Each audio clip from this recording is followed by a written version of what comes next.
Hello বন্ধুরা, আজকে আমি বানিয়ে দেখাবো বেগুনের ঝাল। তো বেগুনের ঝাল করতে কি লাগবে? প্রথমে লাগবে বেগুন। এইগুলো এই সাইজের বেগুন নিয়েছি, গোটা গোটাই বেগুন নিতে হবে। লাগবে হচ্ছে সর্ষের তেল, লাগবে টমেটো। এই টমেটোটা বড় একটা টমেটো আমি কেটে নিয়েছি, কেটে এটাকে পেস্ট করে নেব। পেঁয়াজ, একটা বড় সাইজের পেঁয়াজ নিয়েছি, কুচিয়ে নিয়েছি। এখানে আদা রসুন রেখেছি, এটা বেটে নেব।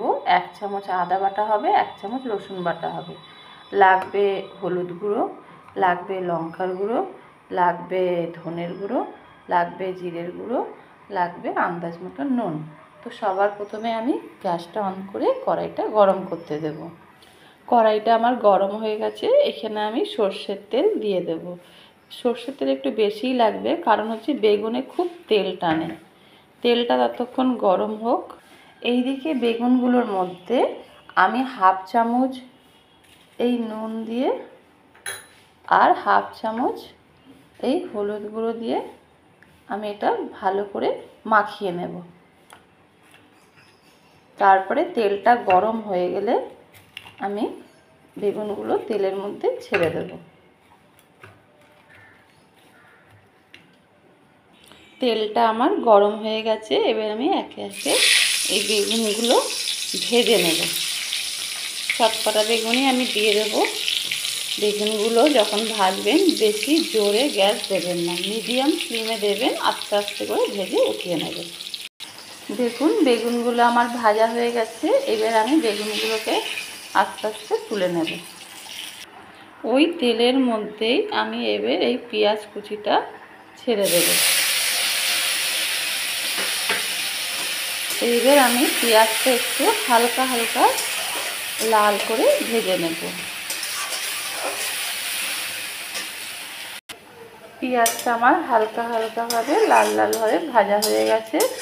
এইবার আমি এর মধ্যে আদা রসুন বাটাটা দিয়ে দেব।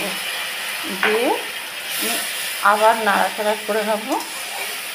একটু 2 মিনিট ধরে নাড়ব, যাতে আদা রসুনের গন্ধটা চলে যায়। আমার আদা রসুনটা 2 মিনিট নাড়াচাড়া হয়ে গেছে। এইবার যে টমেটোটা পেস্ট করেছিলাম সেই টমেটোটাও দিয়ে দিলাম। দিয়ে আমি আবার এটাকে নাড়াচাড়া করব। 1 মিনিট নেড়ে আমি এর মধ্যে সব মশলাগুলো দেব। যেমন জিরের গুঁড়ো ছোটো চামচের 1 চামচ মতন জিরের গুঁড়ো দেব, ধনের গুঁড়ো দেব 1 চামচ মতন, হলুদ গুঁড়ো দেব ছোটো চামচের 1 চামচ মতন। ঝালটা যে যতটা খাবেন সেই হিসাবে ঝাল দেবেন। আমি এই 1 চামচই ঝাল দিলাম।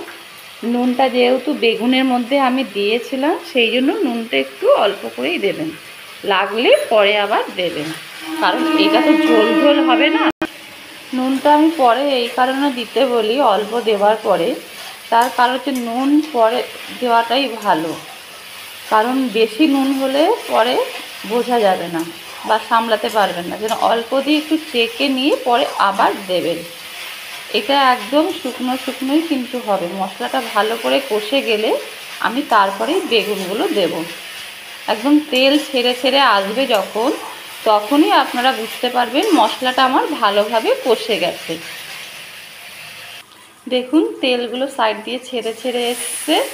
এইবার আমি এর মধ্যে এক এক করে এই বেগুনগুলো দিয়ে দেব। দিয়ে আমি ভালো করে নাড়াচাড়া করে নেব, করে সামান্য একটু জল দিয়ে একটু সেদ্ধ হতে দেব। তাহলে কি হবে, বেগুনের মধ্যে সব মশলাগুলো পুরো ঢুকে যাবে।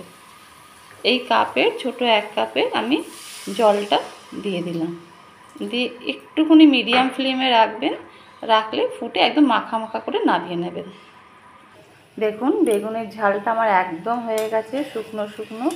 এদিকে তেলগুলোও ছেড়ে গেছে। এবার আমি এটাকে নামিয়ে ফেলবো। দেখুন তাহলে আমার বেগুনের ঝাল একদম তৈরি হয়ে গেছে। এই ঝালটা কিন্তু গরম গরম ভাত দিয়ে শুকনো শুকনো মেখে কিন্তু খুব ভালো লাগে, আবার এদিক দিয়ে রুটি দিয়েও খেতে ভালো লাগে। যদি আমার এই রেসিপিটা আপনাদের পছন্দ হয়ে থাকে তাহলে অবশ্যই লাইক আর সাবস্ক্রাইব করে দেবেন। তাহলে আজকে এই পর্যন্তই।